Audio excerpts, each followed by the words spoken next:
Sí. Bueno, ok. Bien. Ah, ¿alguien más? ¿Alguien tuvo oportunidad de terminarla? Mi equipo sí terminó el diagrama, profe. Ok, Josué. ¿Y crees que nos puedas compartir, por favor? Sí, sí, sí, ya comparto. Ya está, gracias.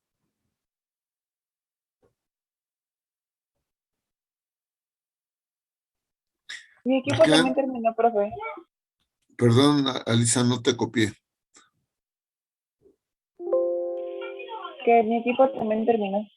Ok. No, ¿me puedes enviar su trabajo, por favor, aquí en el WhatsApp, por favor, please?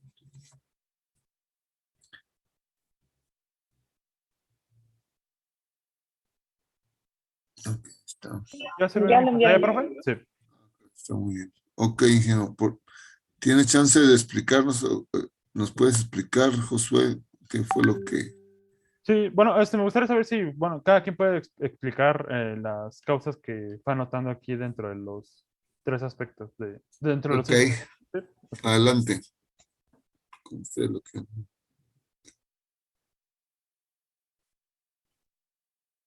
Bueno, en primera instancia tenemos lo que es la medición, que si me puedes hacer favor de explicarlo, compañero, por favor. Sí, bueno, yo hice la parte de la medición, Ujú. en donde pues encontré 10 errores que más yo pues vi en el video investigando más acerca de por qué se hacen las grietas en los resortes Ay, usados en automotriz. Mónica, ¿puedes acercarte un poco a tu micrófono? Se oye muy lejos tu voz. Sí, Gracias. sí. Bueno, yo encontré 10, 10 causas por las cuales hacen, es más probable que se hagan grietas en los resortes usados en la industria automotriz y en la agrícola. Entonces, pues uno de ellos puede ser el error de medición en la temperatura del horno cuando se están haciendo los tratamientos. Ujú. Otro, el diámetro de la varilla, que no sea el adecuado. La longitud de la barra tampoco puede ser el adecuado. También puede ser un micrómetro desbalanceado para hacer las mediciones, para hacer estas mediciones. La medición de la temperatura durante el calentamiento es errónea, o sea, de los hornos. Eh, Se rectifica demasiado las caras del resorte o muy poco, o sea, había como un proceso al final, ya que se había formado el resorte, donde pues como que le daban una cara lisa a cada extremo del resorte. Entonces pues puede que esa parte pues haya pasado o sea mínima de lo necesario. Ok. Que el resorte se mida mal después de haberlo comprimido o que no se mide correctamente el tiempo que pasa el proceso de calentamiento o enfriado, o la longitud de la barra no es la adecuada. Y en esta rama de la medición encontramos uno de los errores principales de los tres que consideramos más probables, que es que al comprimirlo la fuerza es mayor a la tasa máxima de su límite de fatiga, porque en el video que nos mandó vimos cómo lo comprimían y lo descomprimían. Entonces puede que la fuerza aplicada haya sido mayor, y entonces en esa parte pues ya su elasticidad ya no es igual cuando se descomprime. Ok. De acuerdo. Bueno, profe, después tenemos lo que es material. Ajá. Voy a hacer aquí un zoom. Tenemos que la materia prima no está diseñada para el uso que se le dará. La materia prima no cumple con los estándares de calidad deseados. Los componentes químicos del acero no cumplen las especificaciones para ser empleados en la fabricación de resortes. En este caso, más enfocado hacia lo que es el grado de elasticidad y tenacidad. Ok. Posteriormente también tenemos la dureza del acero no es la requerida para la fabricación del resorte. El acero SAE 6108, que es el que se emplea en este caso para los resortes, que fue el video que nos mandó, Ajá. no cuenta con todos los elementos necesarios en su estructura, tales como el vanadio o carbono, ya que vimos aquí, se le añaden ciertos componentes químicos para darle propiedades al acero y pueda ser útil a la hora de emplearlo en la fabricación de un resorte. Ok. Posteriormente tenemos la pureza del acero puede no ser la adecuada para su uso. en el proceso de fabricación de resortes. El material no está enderezado al 100%, es precisamente por eso que se le hace aquí una rectificación para que esté completamente liso y estirado. El material no es cortado como debería serlo. Posteriormente, aquí está el otro, los extremos de los materiales no tienen forma de asiento de resorte. Y por último tenemos su resistencia sigue elevada cuando se somete a una disminución de resistencia. Como pudimos ver, aquí este punto hace referencia se le hace un tratamiento térmico y pues bueno, como vemos en el video, realmente el resorte queda muy duro, entonces se le hace otro tratamiento térmico con el fin de que siga estando duro, sin embargo no tan duro, lo que evita que se haga frágil, ¿no? Ok.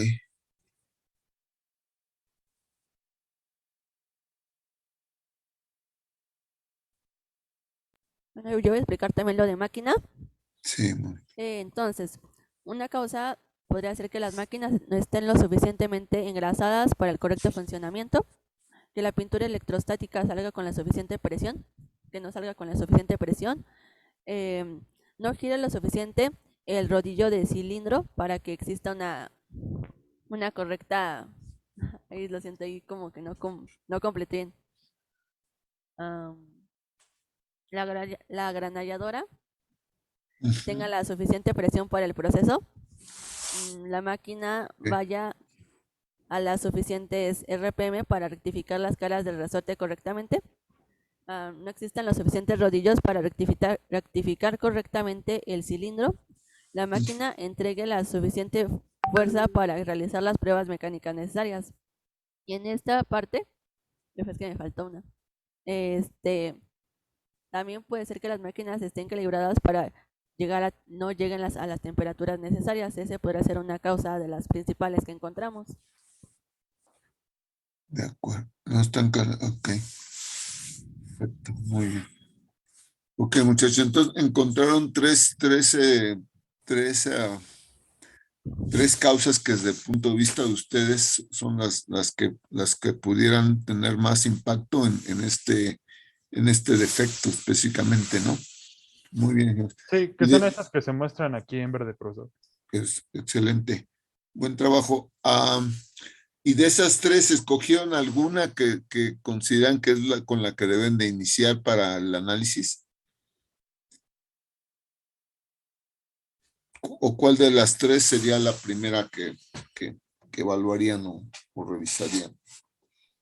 Pues bueno, yo creo que aquí una que será muy importante, profe, sería, en este caso, los componentes químicos del acero no cumplen las especificaciones para ser empleados en la fabricación de resortes.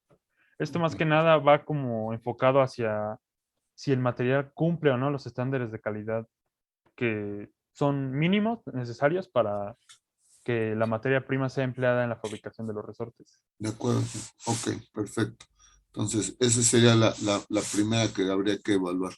Sí. Y en cuanto al tema de los tratamientos térmicos y la relación que pudiera haber entre los tratamientos térmicos, la dureza y las grietas, ¿vieron algo? ¿Revisaron algo?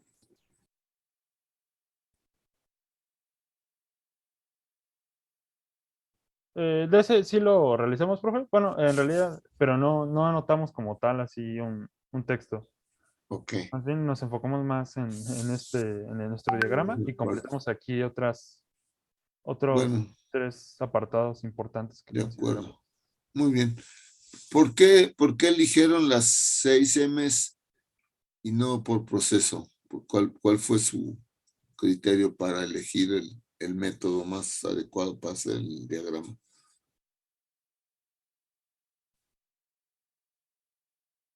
Bueno, en este caso consideramos que tener la 6M nos podría dar un plano, una vista más general en este caso, de todos los defectos que se presentan. Como se puede ver, pues bueno, sí tenemos una vista más general y si quisiéramos hacer, como lo comenta usted, un diagrama enfocado hacia cada proceso, pues bueno, creo que sería un poquito más rápido, más fácil realizarlo, una vez teniendo en cuenta ya todos todos estos factores que afectan en la aparición de grietas de los resortes. Sí, además estas 6M son las que van más acertadas a lo que es nuestro defecto que tenemos. ¿En qué sentido, Mónica? Pero no entendí bien, pues. Sí, o sea que pues como que estas 6Ms están más enfocadas al proceso que podría llevar, dependiendo de este defecto que estamos manejando ahorita. Sienten que de esa manera, clasificándola así, podían obtener más información, más, clasificarla mejor y ser más, digamos, más mejor organizados desde el punto de vista del problema que estamos evaluando. Eso fue. Ok, de acuerdo. Bueno, buen trabajo, muchachos.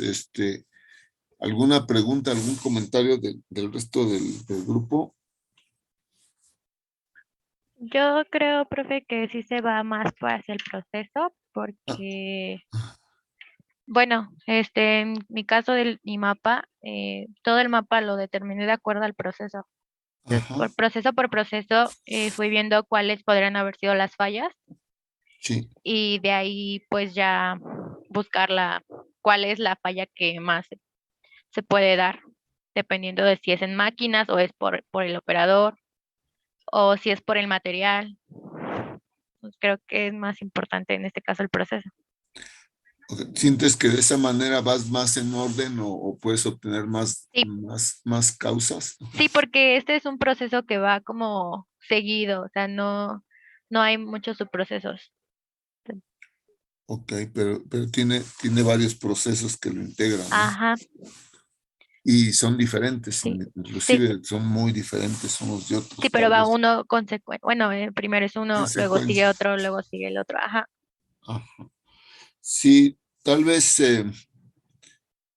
bueno, es cuestión pues no sé si de gustos, pero sí de enfoque, pero yo también considero que pudiera ayudarnos más a no dejar tantas cosas fuera del análisis si se hace por proceso, porque vas viendo cuál es la secuencia digamos, de la manufactura, de la fabricación y a veces, digamos, en la medición pudieras dejar alguna cosa fuera o porque no estás viendo todos los procesos juntos, ¿no? Pero bueno, de todas maneras el ejercicio fue bueno el que realizaron este equipo. Gracias. Y el punto que está diciendo Kenia también creo que vale la pena que lo consideremos eh, cuando vayamos a reunir a una serie de gentes a hacer este diagrama. Normalmente no tienes muchas oportunidades de estar haciendo el diagrama, entonces, pues en, en una sola sesión normalmente tendrías que terminarlo y lo mejor es que puedas aprovechar la experiencia y los conocimientos de todos los integrantes del equipo que estás convocando, ¿no? De acuerdo, ingenieros. Bueno, buen trabajo, ingenieros. Entonces, estamos claros cómo llegamos a este diagrama y, y cuál es la relación del diagrama con los pasos anteriores. ¿Sí, ingenieros? Sí, profe. Ok, entonces, eh, nada más para redondear, ¿cómo definimos la cabeza del pescado? Como el problema o el objetivo que se busca analizar, del saber por qué ocurre eso. Ok, ¿y de dónde lo tomamos? ¿De qué herramienta lo agarramos? Del diagrama de Pareto. Correcto. Entonces, la secuencia normalmente, no en todos los problemas, pero en la mayoría de ellos, es hacemos el diagrama de Pareto, identificamos el problema, le queda claro a la gente el problema y de ahí el problema principal lo analizamos con el diagrama de causa-efecto, ¿cierto? Bueno, entonces Vamos a retomar este ejercicio en la última tarea, pero la idea es que como que vean el problema completo desde que inicia hasta que encontramos la solución, ¿verdad? Entonces, guarden por ahí su tarea para que lo tengamos presente. Ok, ingenieros. Siguiente tema. Empezamos a ver la gráfica de control. Es pregunta.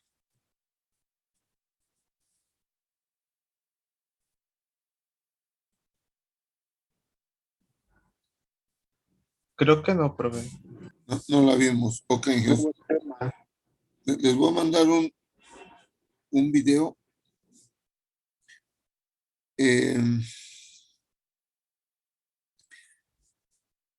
¿Alguien recuerda? Al principio del curso vimos cuáles eran las herramientas o las 7 herramientas. ¿Recuerda para qué sirve la gráfica de control?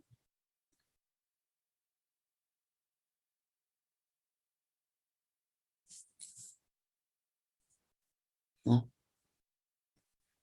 Ok, vamos a pensar. Llevaba un registro como histórico, ¿no? Del comportamiento de alguna cuestión que se estaba midiendo. Ok, lleva un registro histórico. Bueno, es importante el punto que mencionas, que es el tema del tiempo. Entonces, déjame ver si les podemos mandar.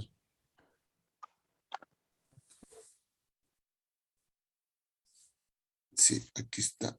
Nada más que por alguna razón no me deja ligar mi teléfono el WhatsApp, perdón, a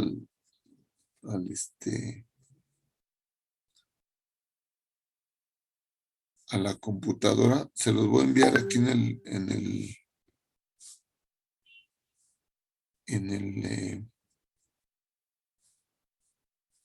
el WhatsApp, a ver si alguien nos puede ayudar a subirlo.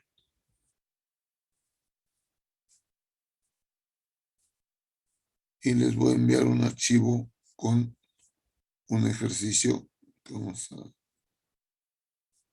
revisar. Encuentro el otro. Ya, ok. Bueno, ahí está el archivo.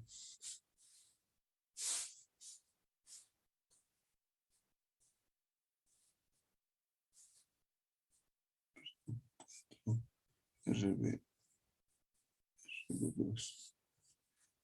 Okay, ahí les envié el correo. Bueno, un voluntario, el señor Samuel Espinosa. Ingeniero, ¿me escuchas, Samuel? Sí, profe. ¿Por dónde vives, ingeniero? Yo por acá, por cerca de Barrientos. De No sé Barrientos, si se ok. ubica. Sí. Y normalmente, digamos, si vas a la escuela, ¿a qué horas? Vamos a decir que tienes que llegar a las 2:30 a la primera clase. ¿A qué horas tendrías que salir de tu casa? Digo, ahora que termine la Si pandemia. llegan más o menos para las 2:30 de la tarde sería como como a la 1, más o menos, tendría Como que a ir la 1. saliendo. Sí. O sea, haces 1 hora y media desde Barrientos para allá, Eh, a la escuela. no, chance como a la 1:30, profe. Son más Ok, o... Sí, 1 hora, vamos a decir. Bueno, nada más avísenme si ven mi pantalla, porque de repente hablo y pienso que están viendo la misma imagen que yo, y no es así. Sí, profe, ya se empezó a ver. Ok, perdón. Entonces, vamos a pensar que Samuel sale a la 1:30 para llegar a las 2:30, pero si sales a la 1:30, llegas en punto a las 2:30. no, llego más o menos como... Sería más o menos 10 minutos antes. Ok, entonces De 10 a 15. llegas 2:20, vamos a decir, el lunes. Y ¿Siempre llegas 10 minutos antes o a veces llegas un poco más tarde? Pues a veces sí llega un poco más tarde. Ahora sí que depende, como tomo el suburbano, pues depende de si pasa rápido o ya o acaba de pasar justo cuando llego al tren. Ok, bueno, entonces, gracias. Entonces, a pesar de que él salga a la misma hora, hay una cierta variación de día con día, ¿no? Digamos, el lunes, a lo mejor llegaste más temprano, el martes llegaste exactamente a la hora de la clase, y vamos a pensar que el miércoles llegaste ya casi a las 3, y así hay cierta variación. ¿Por qué sería esa variación? ¿Por qué se daría? ¿Por qué se dan las variaciones? Ya lo rayé. De la misma forma que hicimos el diagrama de causa-efecto, pues la máquina, el método, la persona, etcétera, hacen que varíe nuestro proceso, ¿no? Y vamos a estar graficando o registrando cómo va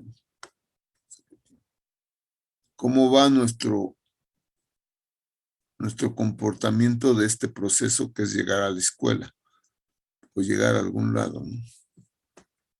Al trabajo, etcétera. ¿Sí? Normalmente se maneja en un rango, ¿cierto, Samuel? Normalmente nos manejamos en un cierto rango. Sí. Pero a pesar de que tú salgas a la 1:30, ¿tú crees que algún día puedas llegar hasta las 4 de la tarde saliendo a la 1:30? No, No, no. eso no es posible. Ok. Y sería posible que llegaras, si sales a la 1:30, que llegaras a las 2. Sí, eso sí todavía es un poco más posible. Por ejemplo, ¿qué pasaría? ¿Pasó tu novia en carro y te trajo? Por ejemplo, así que al llegar a la combi que tomo para el tren, sería que saliera luego y llegando a la estación del tren, igual ir llegando y que el tren justo esté ahí para ya entrar luego. Eso, que te esté esperando, ok. Pero eso no pasa, digamos, de manera cotidiana, sino es algo especial, ¿no? Sí, no, es Entonces, muy raro. va a haber variabilidad que le vamos a llamar normal, que se va a comportar entre ciertos límites, y una variabilidad especial, por ejemplo, si se va la luz, si explota la subestación del metro o del tren, etcétera, ¿no? O en este caso, como dice, que se conjuntan muchos eventos y todos son a favor y llega muy temprano. Eso le vamos a llamar causas especiales, ¿no? Que se va la luz, que hay una fuerte lluvia, que bloquean el paso del tren, no sé, algo que sea especial. Entonces, tenemos causas normales y causas especiales. Y a esto le vamos a llamar gráfica de control. Vamos a ver el video, a ver si se me logro explicar mejor. Y se los envío ahorita en el WhatsApp. ¿Alguien de ustedes lo puede subir al Zoom? Dura 3 minutos nada más, pero yo no sé por qué no me quiere tomar. Déjame hacer el último intento si me da oportunidad esta cuestión.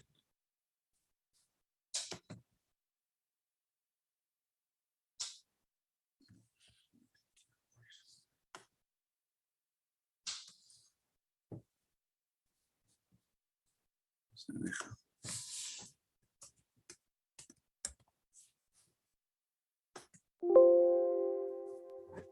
Si quiere, yo lo comparto, profe. Sí, lo puedes subir aquí a la pantalla, Sí. por favor. Ok, dura 4 minutos, 3, un poquito menos de 4 minutos, pero. Gracias. ¿Ya se ve? Ya se ven, sí.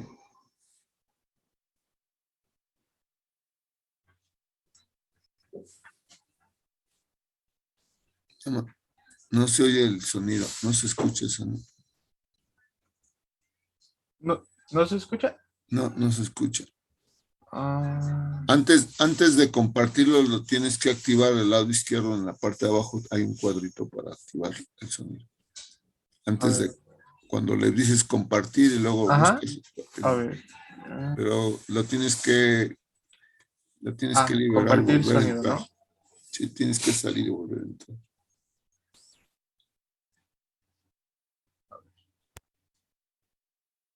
Y son especialmente útiles para determinar si un proceso presenta causas especiales de variabilidad. En este video aprenderemos sobre el concepto que le da sustento a esta herramienta de análisis. Comencemos por estudiar el concepto de las cartas X barra.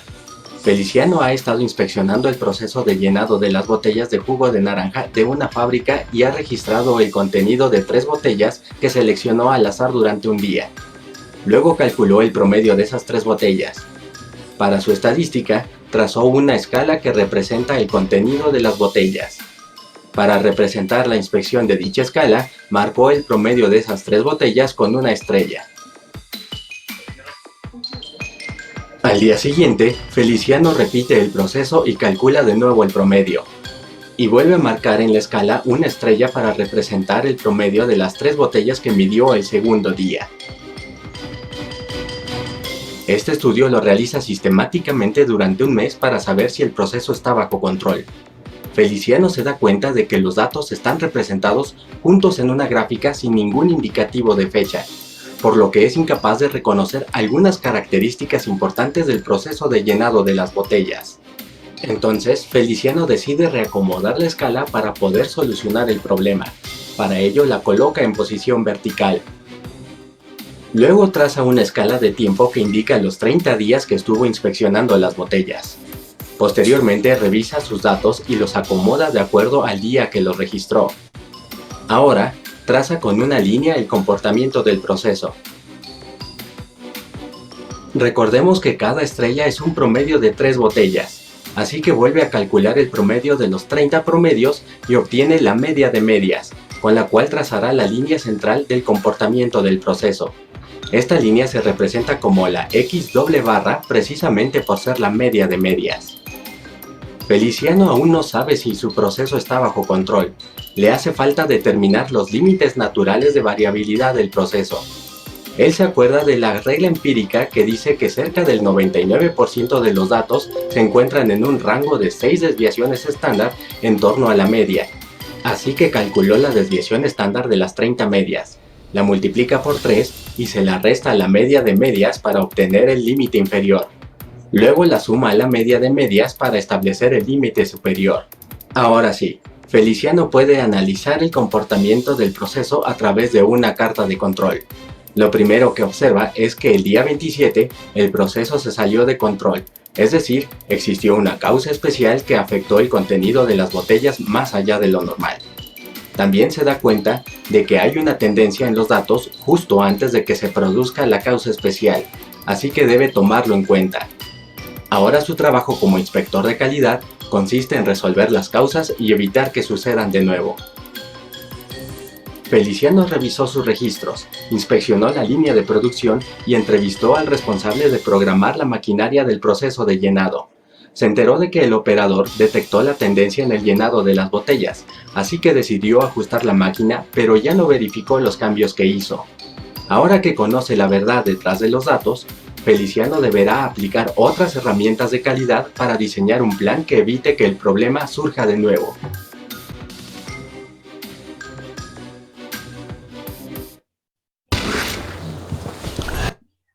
Muchas gracias, Miguel.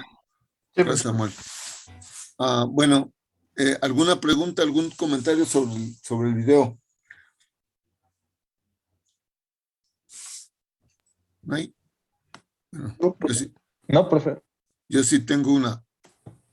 ¿Cómo calcula los límites de control, Feliciano? Ahora sí que. Osvaldo, ¿checaste cómo los calculó? ¿Cómo lo hizo para calcular los límites de control?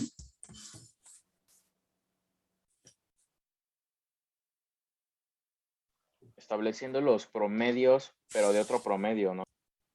Promedio y luego cómo, o sea, poner el promedio y si pone el promedio de promedios que le llaman X doble barra o X doble testada y luego de ahí cómo hace para calcular el límite superior, el límite inferior.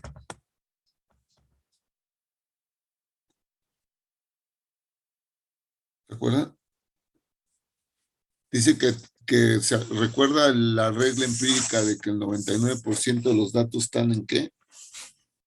En desviación estándar. ¿Entre cuánto, perdón?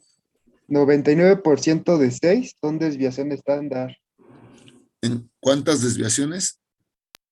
De 6. 6, ok, más o menos, o sea, alrededor de 6 desviaciones estándar, pero, aunque ahí se refiere que tiene 3 hacia arriba y 3 hacia abajo, son las 6, ¿no?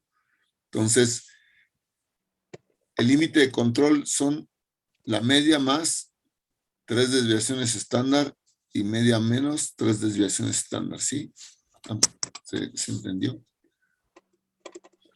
¿Cuál es la diferencia? Y al principio, él dice, Feliciano hizo una gráfica y esa gráfica se parecía a qué cosa.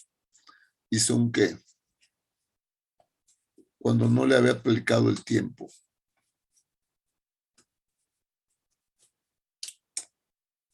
No lo puso como barra, pero hace un histograma, ¿verdad? Porque pone el eje y empieza a poner, a colocar la frecuencia con la que encuentra cada uno de los datos. Entonces, hace un histograma y del histograma lo convierte en ¿qué? Lo voltea. ¿Perdón? Bueno, lo rota a 90 grados. Exactamente, lo rota y lo convierte, entonces el histograma lo convirtió en una gráfica de control, ¿no? Son los mismos datos, pero acomodados de diferente forma. La diferencia entre la gráfica de control y el histograma, ¿cuál es entonces? Sería la pregunta. No lo escuché, profe. ¿Podría repetir? La diferencia, perdón, la diferencia entre la gráfica de control y el histograma, ¿cuál es? ¿Que toma el tiempo? Correcto, Karen. Es el tiempo. ¿Sí? Entonces, el histograma es una foto estática, es la foto completa de todo el proceso y te va a dar una idea de cómo se ve el proceso, cómo es, qué forma tiene. Y la gráfica de control es como un video que ves el tiempo y vas cómo se va moviendo. ¿Sí me explico? ¿Cuál es mejor? Ya la de control. Ok. Nada más que en el video, nada más estás viendo una porción del proceso. La estás viendo en movimiento, pero nada más ves un día o 2 o 3 y ya viendo todo el video lo ves completo. ¿Eh? Entonces, ¿qué es mejor? ¿Saber cómo es la forma completa del proceso o ver en pedacitos cómo se va desarrollando?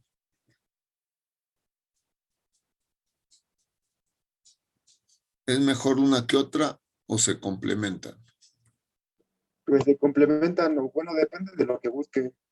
Exactamente, depende de lo que busques, se complementan y la respuesta es doblemente correcta. Depende de lo que busques y las dos se complementan, es correcto. Entonces, en una estás viendo la foto completa, ves en un solo vistazo, ves qué está pasando en el proceso, cómo es el proceso.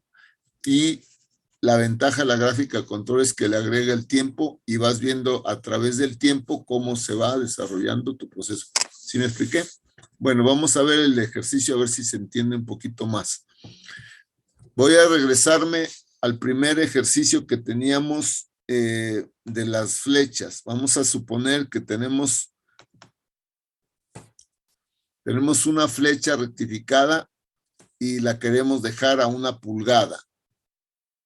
Sí, vamos a meter la rectificadora aquí para dejar la flecha a 1 pulgada de diámetro y vamos a medir a lo largo del turno 5 flechas. ¿Sí ven mi pantalla? Perdón, ingenieros. Sí, sí se ve, profe. Pues, profe. cuando empiece a hablar y no de repente empiezo a hablar y estoy viendo otra pantalla y ustedes están viendo otra, entonces me pierdo ahí. Entonces, yo tomo 5 muestras, 5 flechas a lo largo del turno, ¿verdad? Y mido, aquí con el vernier, mido la diferencia que traigo en milésimas contra la especificación que yo quiero, que en este caso vamos a suponer que fuera una pulgada, una 000. Entonces aquí tiene 47 milésimas más, 32, 44, etcétera, bla, bla, bla. ¿Sí me expliqué? Aquí tiene 1042, 1032, 1044, 1035, etcétera. ¿Sí me explico? Entonces, pregunta, ingenieros. Afortunadamente no preguntan mucho, pero yo sí. Flores García, Ana Laura. ¿De qué depende que yo tome más muestras o menos muestras en el proceso? Yo digo, ¿sabes qué, Ana Laura? Ve al proceso y toma muestras. ¿Cuántas vas a tomar? ¿De qué va a depender la cantidad de muestras o la cantidad de datos que te recolectes?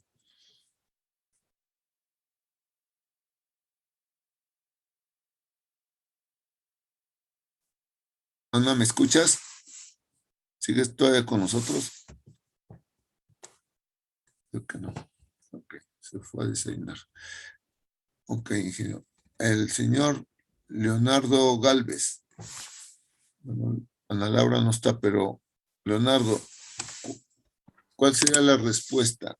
¿Cómo determino cuántas muestras debo de tomar?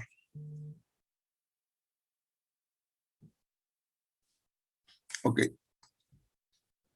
Leonardo, ¿me escuchas? Sí, estoy. Ok. No Nada hay más problema. contéstame, si no sabes la pregunta, la respuesta, no importa, por eso es la clase, pero por lo menos Bueno, contéstenme, por favor. Ok, con conocimiento empírico, ya se le fue. en metrología un objeto se debía de medir, si no mal recuerdo, 24 veces. A ver, ¿con base en qué, ingeniero? Con base, podríamos, ¿cómo se llama? Tomar esas 24 de referencias, ¿no? Perdón, no te copio, se escucha entrecortado tu voz. Ok, ¿Ya me escucha? ¿cómo determino este tamaño de muestra, ingenieros? Es, otra vez, llega el paciente.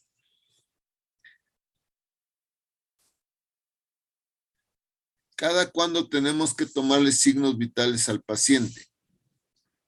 ¿De qué va a depender qué tan frecuente le tomen los signos vitales? ¿A todos los pacientes en un hospital le toman los signos vitales con la misma frecuencia? No, depende de la gravedad del paciente, ¿no, profe? Depende de la exactitud. Correcto, Eduardo. Depende de qué tan grave esté. Por un lado, qué tan grave esté, y por otro lado también, tal vez, el tipo de enfermedad. Es lo mismo que tenga un problema respiratorio que si tiene un trauma en la mano, se falseó la muñeca, sería lo mismo tomarle con la misma frecuencia los signos vitales. No. No, ¿verdad? Ok. ¿Cuál es la diferencia entre los dos pacientes? El que tiene un trauma de un hueso, de un tobillo, la variabilidad de sus signos vitales va a ser menor o mayor que la del que está grave. Obviamente es diferente, ¿no? Entonces, vamos a tomar más muestras en la medida que la variabilidad de mi proceso sea mayor. Si yo a lo largo del turno la flecha se mantuviera siempre con una bastante constante, siempre va a haber variación, pero con muy poca variación, ¿tendría caso que yo tomara 10 o 20 muestras? ¿Me daría más información? No, profe. Pues, pero si no hay mucha variación, no tiene caso que esté tomando muestras, porque es costo que le estoy metiendo y no tiene mayor sentido.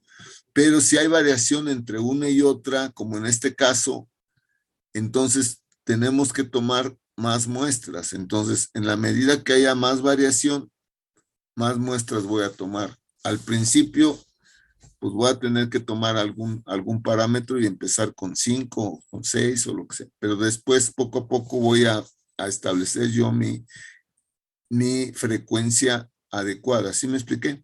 Bueno, eso es porque siempre que llegamos a la planta decimos, ¿y ahora dónde tomo las muestras y con qué frecuencia? O cuál es el criterio para establecer yo mi tamaño de muestra. Entonces, muy sencillo. ¿Alguien nos quiere? Bueno, medimos son 25 subgrupos. Cada subgrupo está definido por un lote o por un día, ¿no? Este es un día 1, 2, 3, 4, o turno 1, 2 y 3, etcétera, ¿no? Entonces, cada subgrupo va a ser un turno o un día, o alguna otra medición que tengamos del tiempo, ¿no? Entonces, sumamos los primeros 5 datos, perdón. ¿Cuánto nos daría ahí en la medición, por favor? Voy a subirlo un poquito. Así como estamos por número de lista, cada quien va, trate de anotar el valor de la suma. Vamos a sumar, en el primer caso, por ejemplo, son 47 más 32 más 44, 35 y 20. Nos da, Son 178. gracias, 178. Y luego sacamos el promedio, entonces 178 entre el número de datos, ¿no? Son 30 y qué. El promedio son 35.6. Gracias, Inge. 35.6. Y finalmente el rango. ¿Cómo sacamos el rango? El número mayor, que es 47, menos el número menor, que es 20. Entonces el rango da 27, ¿no? 27 de rango. Y así nos vamos para los 25 subgrupos. Alguien nos ayuda con la segunda y así nos vamos rápido. Al final del día vamos a sumar el total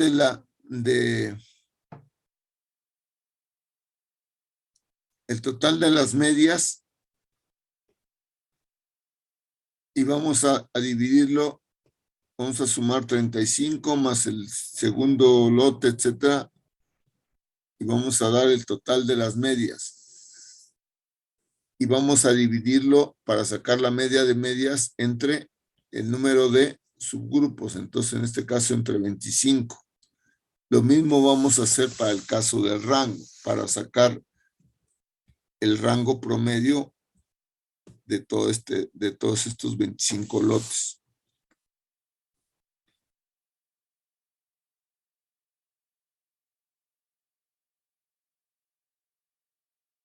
Se me olvida que algunos no tienen computadora, pero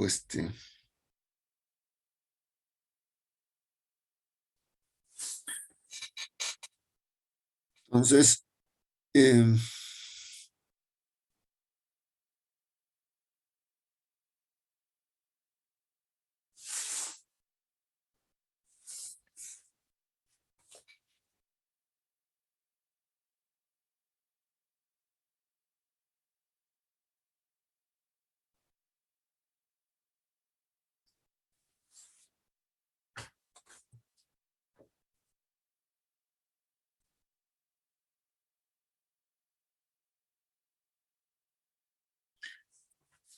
Aunque no lo puedan anotar, ingenieros, anótenlo en su cuaderno el dato que les toque y ahorita me lo hacen saber para que lo pase en el Excel.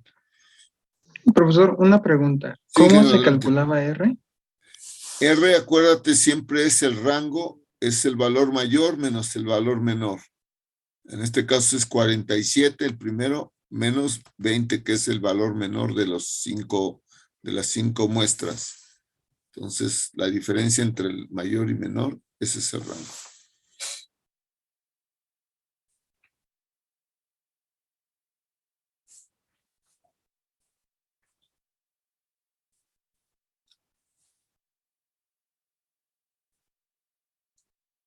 Siempre en estos casos, ingenieros, estamos trabajando con medias y variabilidad, que son, ¿cuáles son los parámetros para definir una curva normal?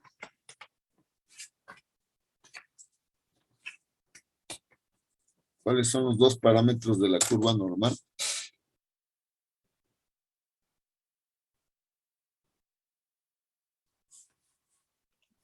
Sería la media y la desviación. La desviación estándar, sí. La media y la desviación estándar o la media y la varianza, que es... Pero sí, básicamente más bien es media y desviación estándar. Entonces, con esos dos parámetros definimos una curva normal.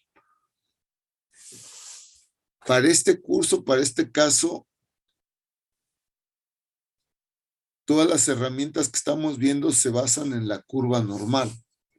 Hay otras distribuciones diferentes, pero la más usada y la más común y donde se basan las 7 herramientas es en esta. Entonces, siempre vamos a estar referenciándonos a la curva normal. Y ese es nuestro parámetro, nuestro patrón, ¿no? Ok. Los demás, si quieren, váyanlo revisando y me lo dicen aquí para...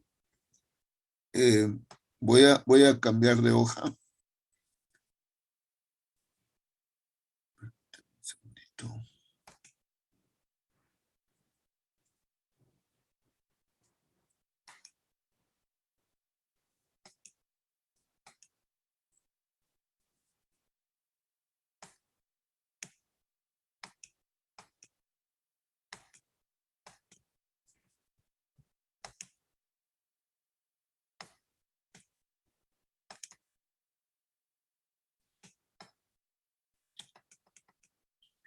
Voy a dejar de compartir esta pantalla para pasarme al Excel.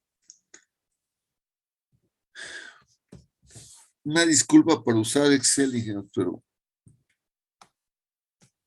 se me complica un poquito mostrarlo así. Ok. Tenemos, ¿ven mi pantalla, perdón? Sí, profesor. Sí, profesor. Ok, ingenieros. Tenemos el primer, ahora volteamos la tabla y tenemos los lotes de manera horizontal y no vertical. Entonces está el del lote 1 al lote 25, ¿no? Y los primeros 5 datos aquí los tenemos. La suma es 35.6, el rango es 27, y así tenemos los 25 subgrupos, ¿no? Ahora voy a pasar por esto por acá.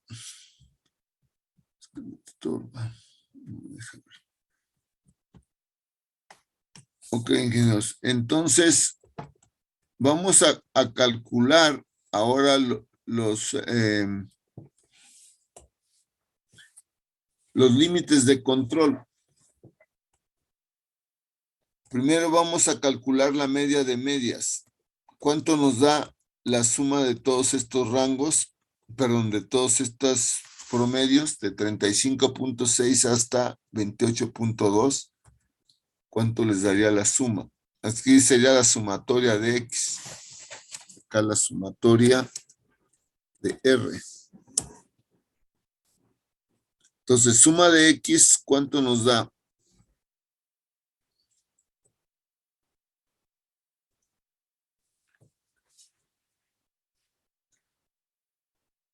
y ese es el promedio de promedios, entonces por eso le llamamos X doble barra, ¿no? X testada.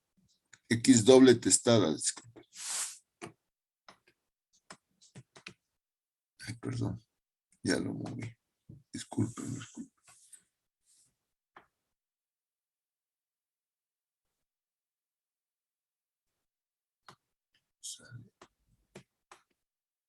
No sé, ay, no, disculpe. No me sale la... Aquí está.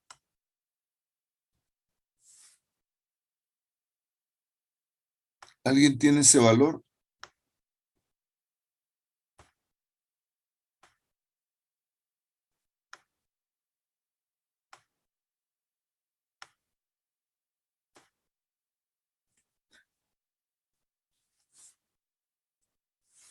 ¿Alguien tiene la sumatoria de X? ¿Ya?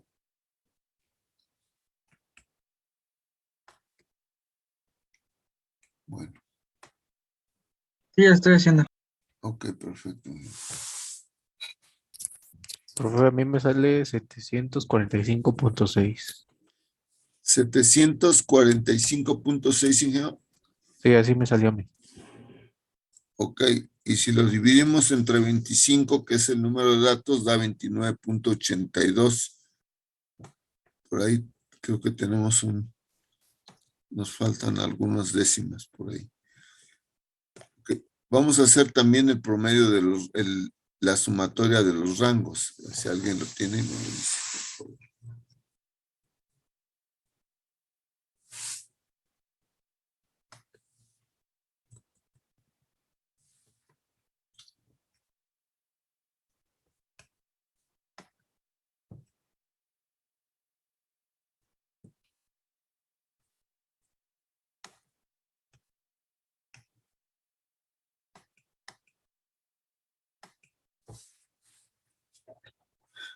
Ok, ¿alguien tiene la confirmación de la sumatoria de X?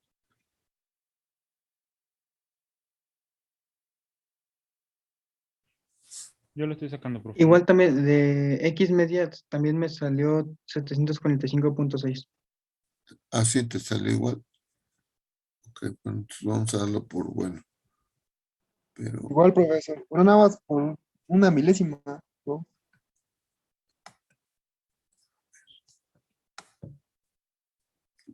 Aquí en el Excel. Me sale 686, la otra sumatoria. También a mí me sale 686 la sumatoria de R, profesor. Sí, profe, sale eso. Entonces, si ok, 686 entre 25 da 27.44. Ese es el promedio de R, ¿no? R testada. Y nada más se me hace que le falta por ahí un número. A mí me dio 746.6. Sí, correcto. Es 746.6. Entonces, y dividiéndolo entre 25 datos, 25 subgrupos, nos da 29.89. Entonces ya tenemos el valor de X doble testada, que es doble barra, promedio de promedios, y este es R testada, R promedio, que es 27.64. Ahora, ingenieros, estas son las fórmulas para calcular los límites de control. Y dice, límite superior de control de la gráfica X es igual a X doble testada más el factor A2, que viene en una tabla, por R promedio. Y el inferior, el límite, esto está mal escrito.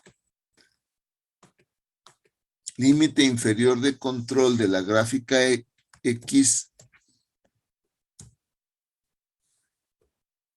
testada es X doble testada menos A2 por R promedio. Y de la misma manera, estas son las fórmulas para sacar los límites de la gráfica del rango. Vamos a hacer En el video no se muestra, pero vamos a hacer dos gráficas, una para la media y otra para los rangos. Entonces, en la gráfica de rangos, el límite superior de control del rango es D4 por R promedio y el inferior es D3 por R promedio. Y esos factores se los mandé por el WhatsApp y están en esta tablita que está aquí abajo. ¿El tamaño de N cuál es?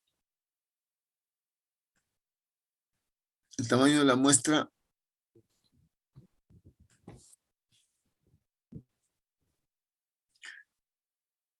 Tomamos 5 muestras, entonces N es igual con 5, ¿sí? Entonces buscamos en la tablita que les envié por el WhatsApp y buscamos para N igual con 5 cuáles son los valores que tenemos para A2, D4 y D3.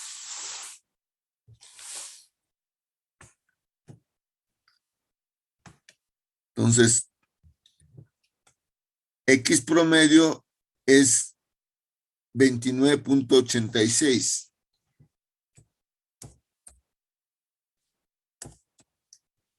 Más de A4 que vale para N igual con 5, vale punto 577. ¿Sí lo ubican, ingenieros?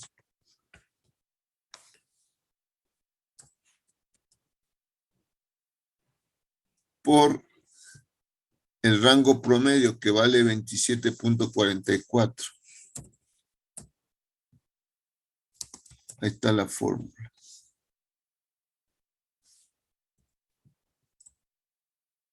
¿Cuánto les da esto, ingeniero?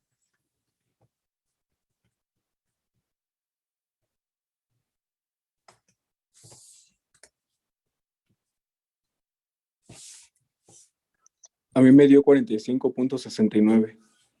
45.69. Gracias, ingeniero. Ok. De la misma manera, para el límite inferior, volvemos a tomar la media, pero ahora con signo negativo menos el factor A2, perdón, A2 por el rango promedio. Y ahí nos da 14.03. Gracias, ingeniero. 14.03. Y luego el límite del rango, perdón, el límite es D4, que vale 2.115 por R promedio. ¿Cuánto les da ahí? 27.44 por 2.115. 58.03. 03, gracias. Y para el rango 3 tiene una línea, eso indica que es 0, el valor es 0, entonces 0 por el rango promedio nos da 0.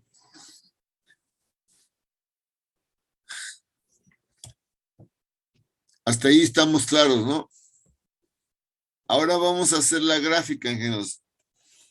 Aquí tengo yo, coloco,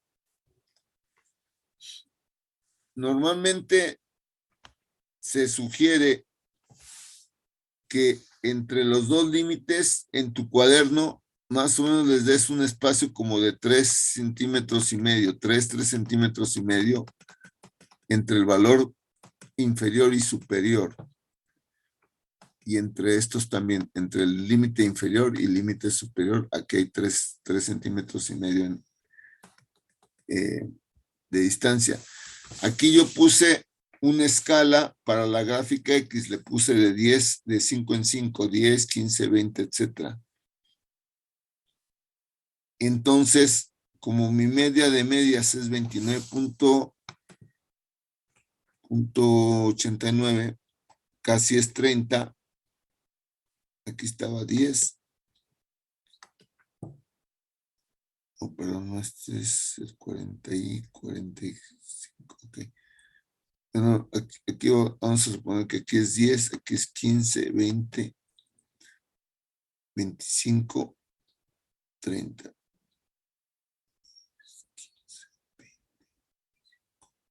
Aquí está 30.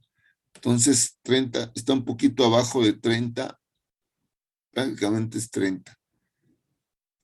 Voy a trazar una línea de preferencia recta, no con la mía.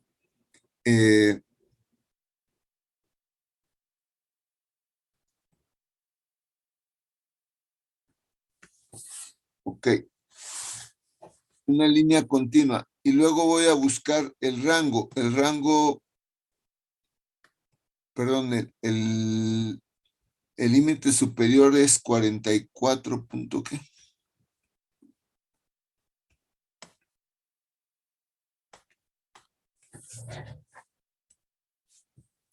44 punto no sé cuánto.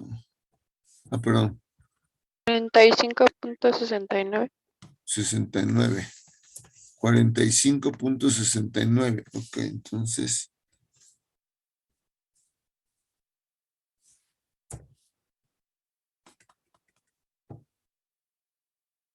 Lo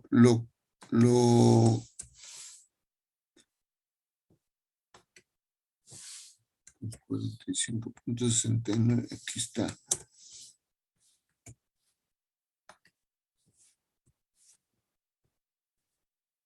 Entonces, 45, este es 30, 35, 40, 45. Entonces, un poquito arriba. Si alguien nos ayuda a poner una línea punteada.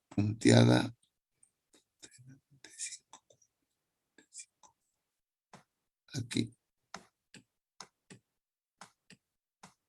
Es una línea punteada hasta el otro lado. Y luego el otro límite es 14.03. Entonces aquí está 10, 15, un poquito abajo de 15. Ahí va la otra línea punteada. Gracias, Carrasco. Si alguien nos ayuda a poner la línea punteada. Y ay, me va a quedar un poquito fuera. No.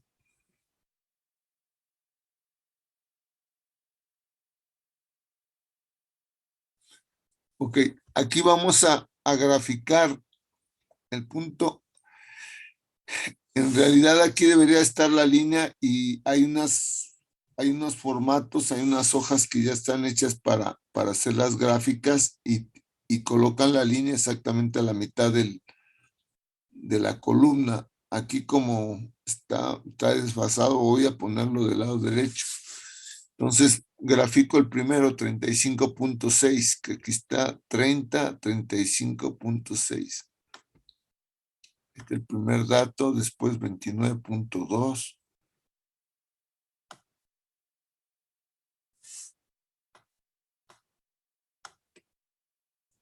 Después 20.8. 20.2, perdón.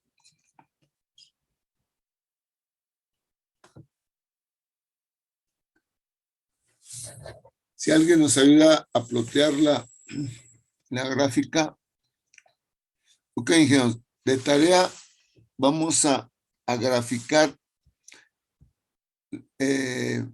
la gráfica X y la gráfica R de la misma forma, ¿no? Nada más aquí está el límite de R y el límite inferior es 0, ¿no?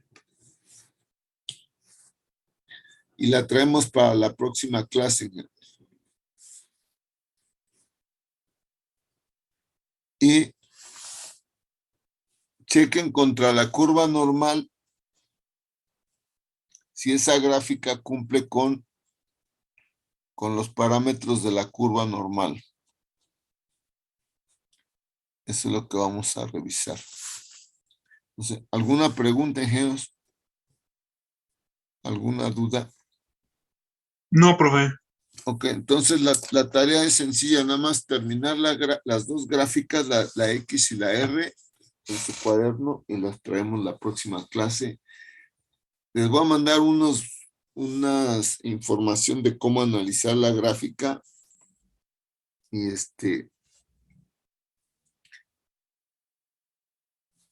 si hay alguna duda me mandan un WhatsApp. Ok, nada más así como para empezar. esta gráfica, obviamente, esperamos que cumpla con la curva normal, como estaba en el video. Si cumple con la curva normal, la partimos en dos, entonces 50% de los datos deben estar arriba y 50 abajo. Cuentan cuántos puntos hay arriba y abajo, y si está equilibrado, pues es que cumple con parte de la curva normal. Estos límites están hechos calculados con más o menos 3 desviaciones estándar. Entonces, quiere decir que una desviación estándar está aquí, 2 desviaciones está aquí, 3 está acá. 1, 2 y 3 desviaciones estándar. ¿Qué porcentaje de la curva dijimos que había en más o menos una desviación estándar? Aproximadamente 68. Correcto, ingeniero. Gracias. 68 punto y feria. Entonces, 2/3 partes de la población deberían estar aquí. Entonces, la mayoría de los puntos, 68%, 2/3 partes de los puntos deben estar entre estas dos líneas, ¿sí? o en ese rango. Y lo mismo para el caso de 2 desviaciones estándar. En 2 desviaciones estándar, que es esta línea, toda esta parte, ahí debería de haber el 95%, perdón, ya no cabe. 95% de la población debería estar ahí. Entonces, debe de cumplir con eso, más lo que mencionó en el video, que no haya corridas, que no haya tendencias, 5 puntos seguidos hacia arriba o hacia abajo es una tendencia, o 5 puntos abajo de la media o 5 puntos seguidos arriba de la media, esa es otra tendencia. Entonces, que no haya. Y lo más obvio es que no existan puntos fuera de los límites de control. Entonces les mando la información para que lo tengan. Entonces, analizamos la gráfica y traemos una conclusión. ¿Qué pasó, Panchón? Muchas gracias, muchachos. Si no hay ninguna duda más, nos vemos el próximo martes. Hasta luego, profe. Luego, Buenas noches, muchachos. Que descansen. Hasta luego, profe. Hasta luego, profe. Hasta Hasta luego, profe. Hasta mañana. Hasta el martes.